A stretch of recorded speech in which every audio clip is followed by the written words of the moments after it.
Når vi står med vores maskiner på vores dejlige fabrik, så er vi glade for det vi laver. Det er da klart, er det.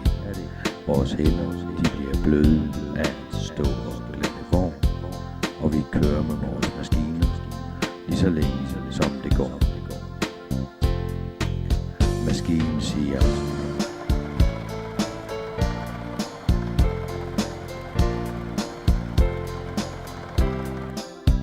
maskinen siger,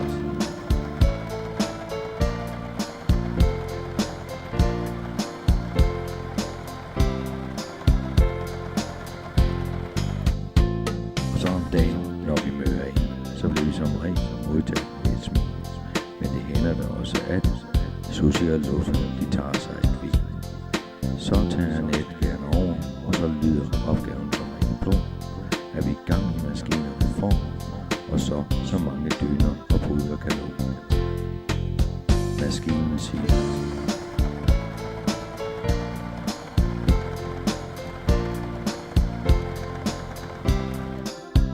maskinen siger,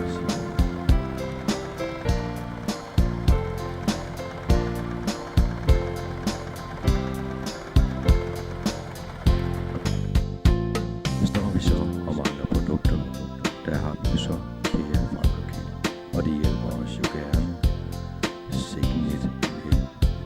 Men det hænder jo også, at de tager sig vel fortjent vin, og det må vi jo så bare tage med en kæmpe stort smil.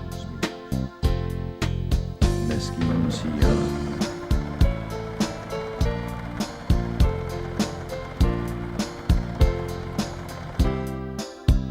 maskinen siger,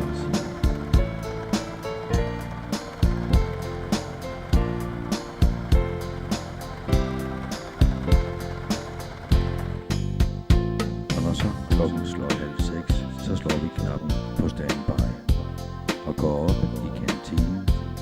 Det går jo som en leg. Der møder vi de andre, og vi siger dag og hej med dig, og hygger os der sammen i et festligt hul om hej.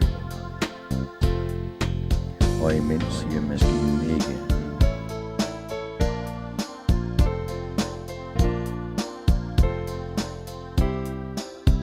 Og maskinen siger ikke.